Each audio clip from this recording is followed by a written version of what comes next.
Good morning. Hope everybody's having a good week as we wind down another week. Lots of events, lots of things going on in the world right now. That coronavirus thing is starting to die down, which means it's probably actually picking up. That's how these things work, apparently. But I just wanted to take a few minutes here and kind of let people know what's on the agenda coming up soon for the podcast. Hey there, She-Wolf, how are you? Happy Thursday to you. Hope life is good in your neck of the woods. If not, it can always get better, and it can always be worse, right? Tired, yeah.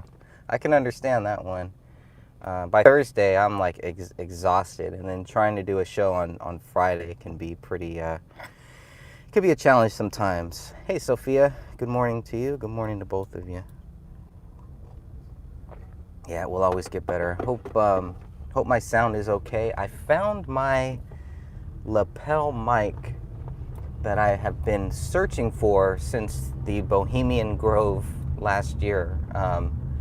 And I had to put on a suit yesterday, so I was going through my suit, and I had looked through this suit a couple times. Thanks for letting me know the sound is good. I've looked through this suit a couple times, and I could not find this mic that I have here. I like this one a little better than the one that I just bought maybe about a week ago. So I have an extra one if anybody needs one, if anybody wants one.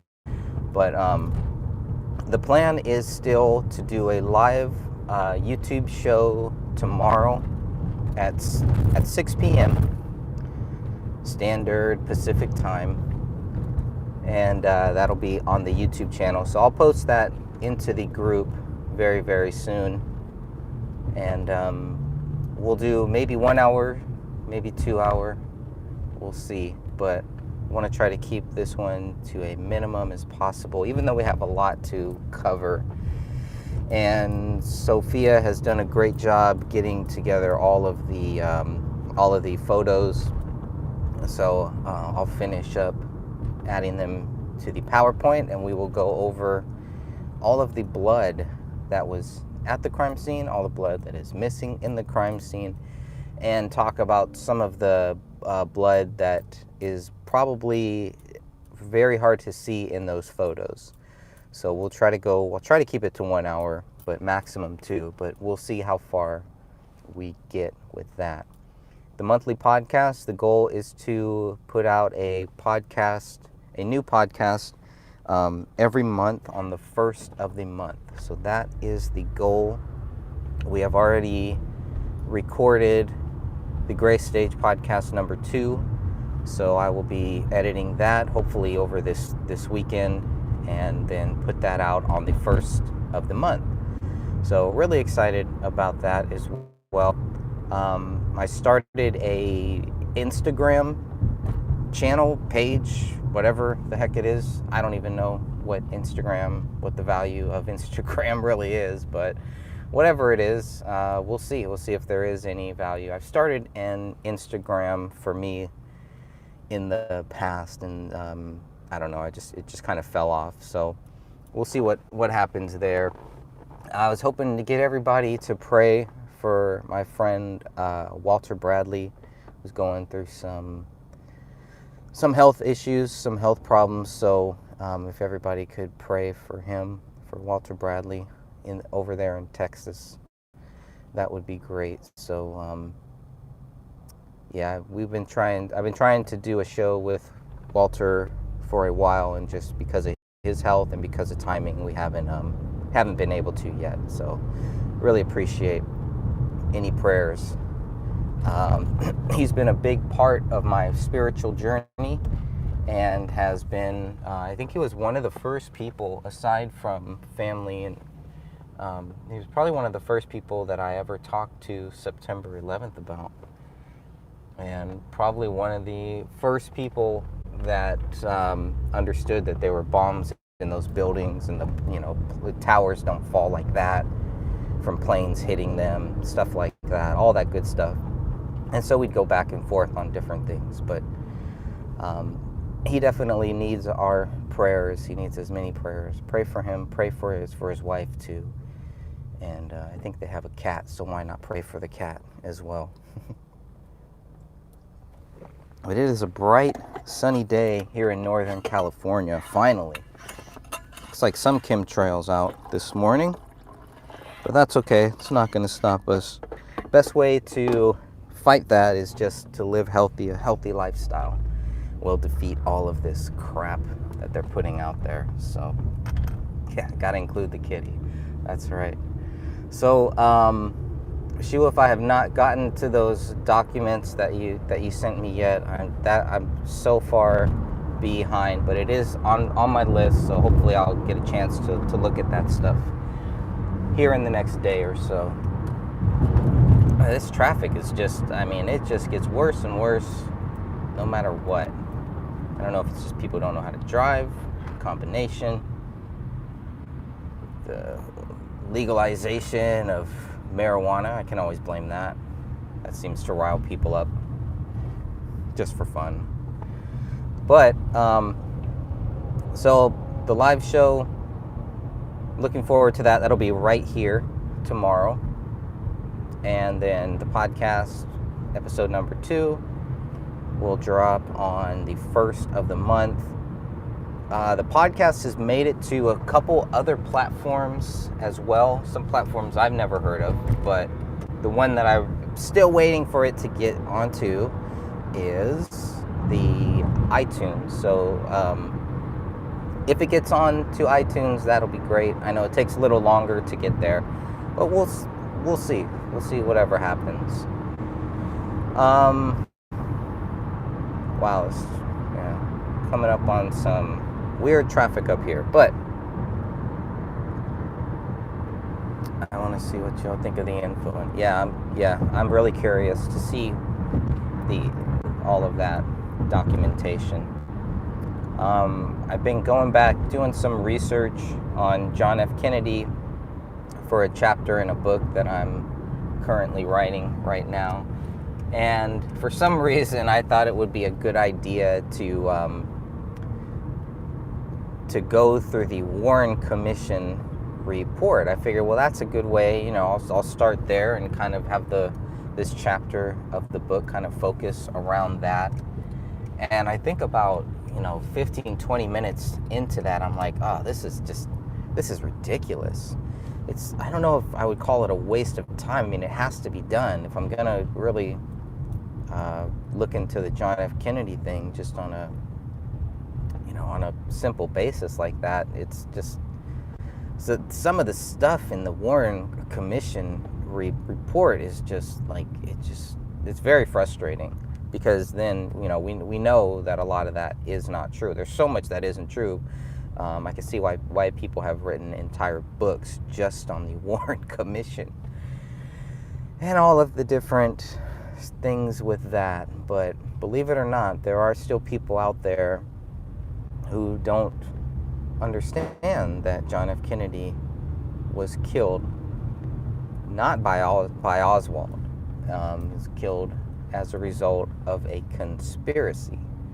However you want to divvy that one up. But so that will be an interesting chapter. But it was just the Warren Commission report, man, it's very stressful. It's very stressful. Just all the different things that are just completely wrong, just lies. And it just, it can be very stressful when you think about, when this happened, when John F. Kennedy was killed, and all the people just bought in to what the government said, to what our news media told us, and they had no reason to doubt them.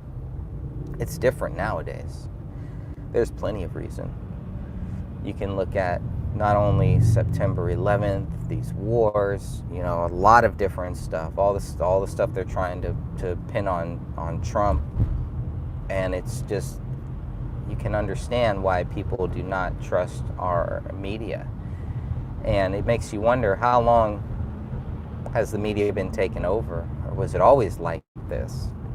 Were they always this corrupt? And when you think about how that gets started, what you would need for it to start your own TV station and all that stuff, it's just, man, it's just all planned, it's all plotted, and it's all to just trick us, I think. It's all just to get us to fall in line to a certain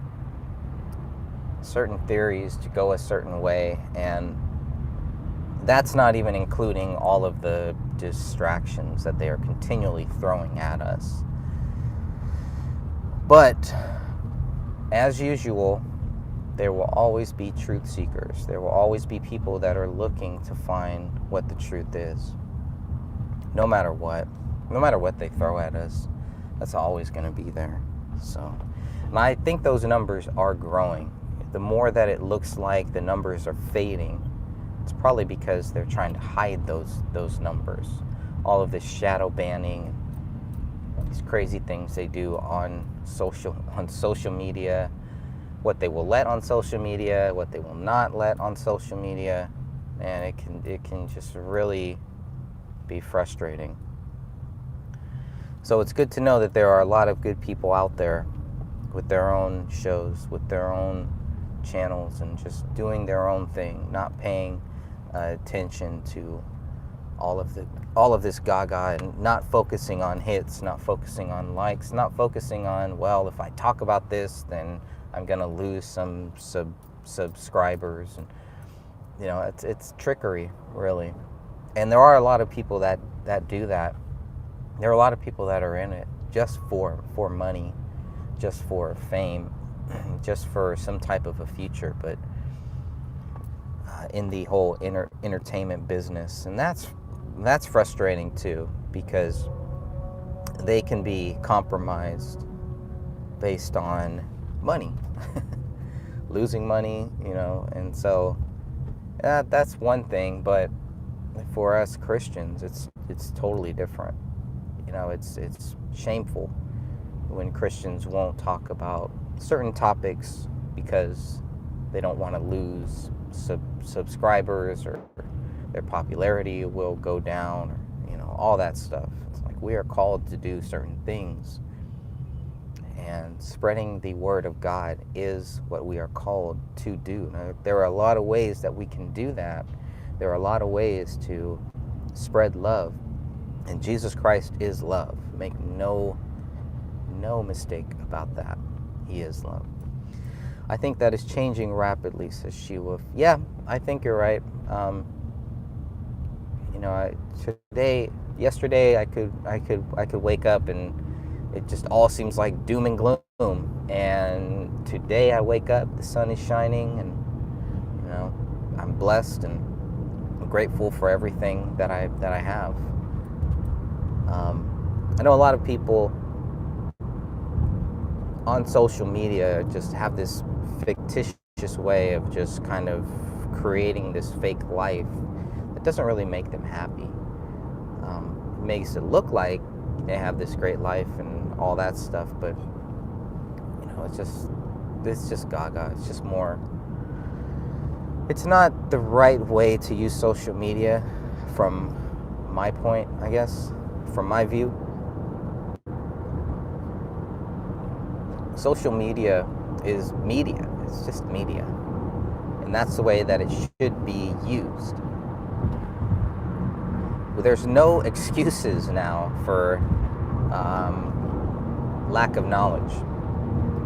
Now, what we do with that knowledge and where the knowledge is sourced from, where it comes from, I guess that's a whole nother issue. But everything that we do should be with love. And as long as we're focused there, we'll be okay. It's okay to be wrong. There's nothing wrong with that. Nobody is right 100% of the time. It just does not happen. So, let's see. I guess getting back to the podcast, episode number 2. I think we have kind of found kind of the format that I want to go, and we're just going to kind of summarize through this book, not read every single word for word. we'll save that for the actual audio book of the Gray Stage. So I'll be looking forward to that. I don't know, maybe in the summertime or something. It's not cheap either. It could be about $400 if you can do it right, and if you can get somebody to read through the whole thing for that, and then the whole distribution and putting it out there. So, but I think this audiobook would be very valuable. But until then, I think going through this book little by little and just kind of, summarizing what is in that book, I think is going to be, I think it's a good format, and I think hopefully it'll help people get caught up with this case fairly quickly, more quickly than they would if they were just looking at videos and all the different posts and everything like that. It can be a challenge, when you're like, well, where do I start? I think if you're going to start with the video, start with Dan Hinnan's timeline, and obviously if you're going to start with reading material, if you're going to start with something like that, something in print, I do think that my book is the best place for you to start. Everything is sourced, and you have access to all of those sources. And, after 200 pages, I think you'll pretty much see what a lot of us are seeing in regards to the David Crowley case, is we're seeing a lack of proof that David Crowley is guilty, to the point where it makes sense why people are creating other theories, because obviously if David Crowley can't be proven guilty, if we're just like, well, did he sign anything? Is he taking credit for anything? Somebody posted in the group earlier, maybe yesterday, that David was filming everything, but he's not filming this. All the filming stops in October. All the journals, all that stuff stops in October, and there's nothing beyond that. But if you look at his social media posts, and if you look at the statement made by the school, there's nothing weird going on. There's nothing strange going on during that time. David Crowley is posting on social media. He's contacting people all the way through December of 2014. So why would anybody think that he just snaps? Where is this snap theory coming from? What did investigators look at? What did they research to say, oh, well, here it is. This is why David Crowley snapped. They don't even have that. It's just a guess. Not even a good one. Not even a good one. I'll bet if you showed this case to third graders, fourth graders, maybe even second graders, depending on their reading level, I think they'd pretty much see it too. It's just, where is the evidence that David Crowley snapped and then killed his family? It's just not there. It's just all based on feelings. That's all it is. But feelings are not going to lead us to the truth. Being lazy and just saying, well, I don't know, we don't know, so we're just going to say that he's guilty. That's a bad way to go about this investigation. It's a bad way to go about anything, because that could be you one day. And then what? Then it's going to be a little bit different. If you're accused of a double murder suicide, I'm sure you're going to want, your day in court or whatever, but you're going to want to be able to defend yourself. And the problem is, people that are accused of a double murder suicide, it's just too easy for the investigators to just say that this guy's guilty. It's this, and it sets a bad precedent, because then it makes it easy. If somebody was going to frame you, if somebody was going to kill you and then claim that you killed your family, it makes it very, very easy. You're encouraging it. to a certain point. You're encouraging that type of behavior. And there are a lot of evil people out there who do stage crime scenes. And this is only helping them. You want to make it as difficult as possible for somebody to try to stage a crime scene, to try to frame you. And if you look at that, the Apple Valley police, some of the friends and family have done a horrible job at making it difficult for somebody to frame an innocent person, for somebody to frame someone for a double murder suicide. And that's one of the biggest fears that I have about this is that this is way too common. This is becoming way too common.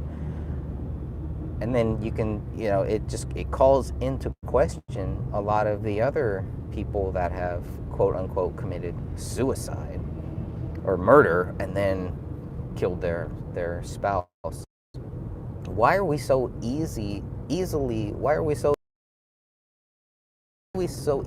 accept? I don't understand that mentality. I really don't. It's just crazy.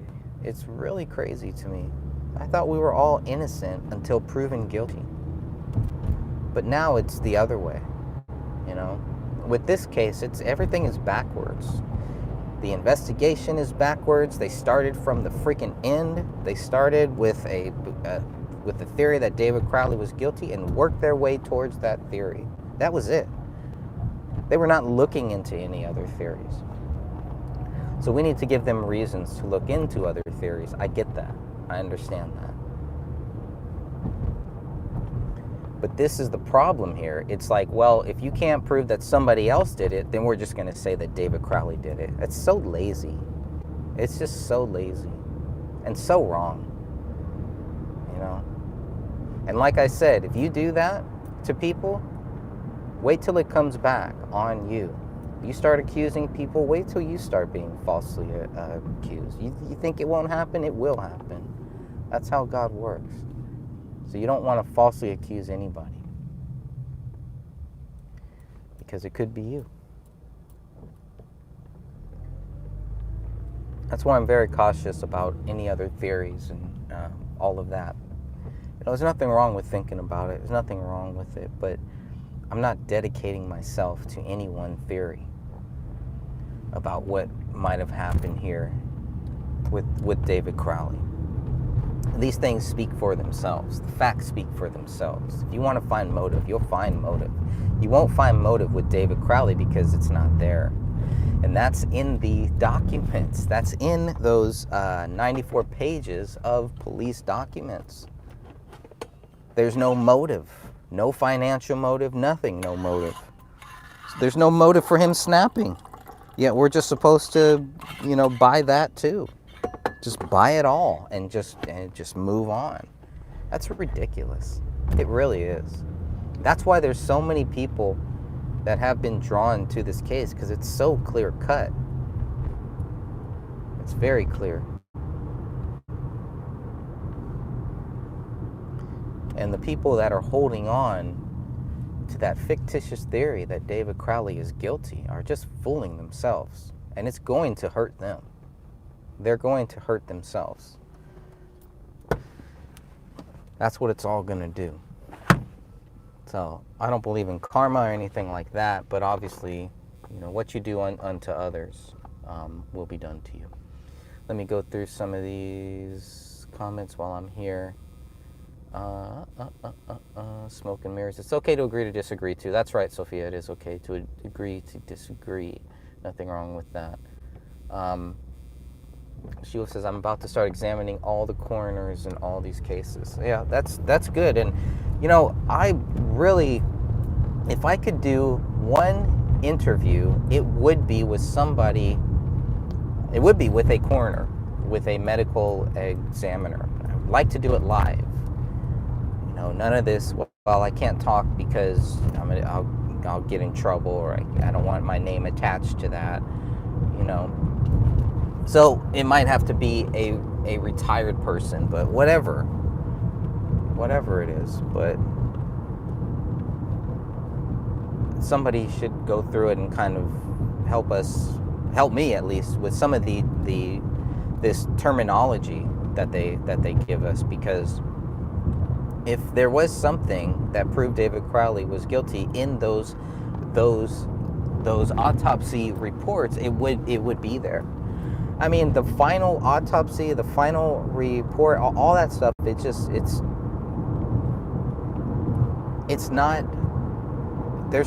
not based on, saying, well, this is why David Crowley is guilty. It's not. It's really not. So unless, and if it were, I'm sure that the investigators would have made that clear. They would have brought that up, would have done something.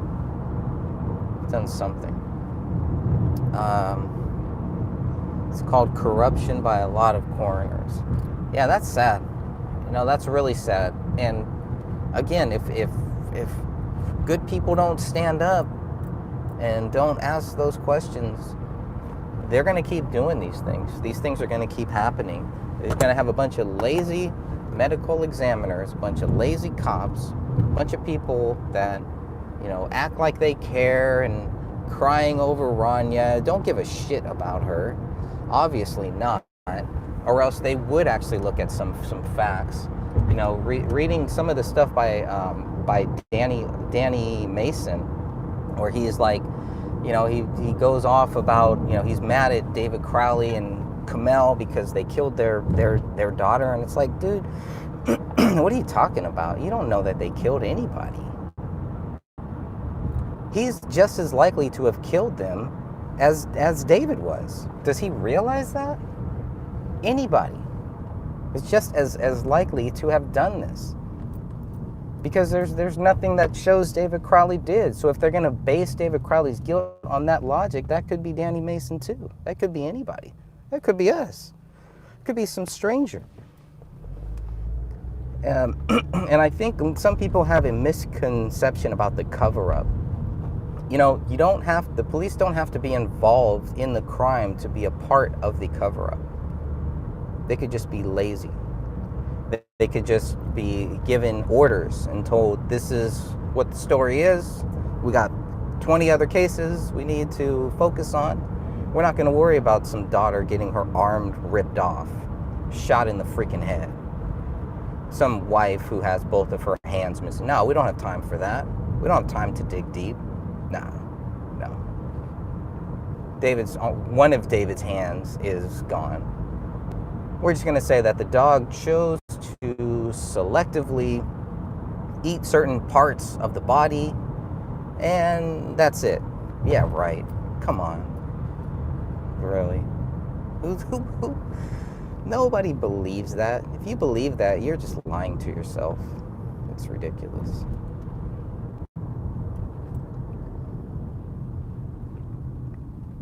So, just to kind of wrap this up here, I just want to say we will be back on Friday. Arkansides, yeah, Arkansides. That's a good one. I mean, it's so frustrating. It's so frustrating. All these cases here. So, tomorrow we will be live on YouTube. We're going to try to keep it to about 1 hour. People are probably laughing right now because of how much stuff we have to go through, but we will try to keep it to 1 hour.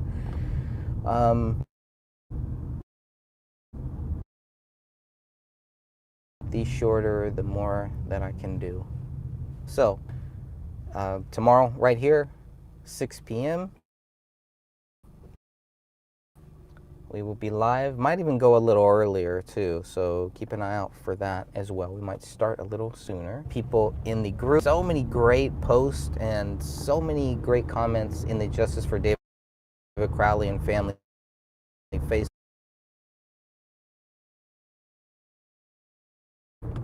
That I want. So, with that said, God bless you all. Hope you all have a great day, a great Thursday, and come back here tomorrow. If you'd like to be part of the call, all you have to do is let me know. And if you're on Facebook, you can just send me a message. If you're not on Facebook, you can send an email to me at MBS Talk Radio. That's MBS Talk Radio, as in Mind Body Soul Talk Radio. MBS Talk Radio at gmail.com, and I will send you the link to how you can join. You can either call in or you can join from your computer. Whatever you want. And whatever questions, anything that you have, those rules still stand. You know, we'd like to stay on topic, but if there's something some pressing issue or something that you want to make sure that we bring up, you are more than welcome to bring that up during the call. God bless you all. Hope you all have a great day, and see you tomorrow.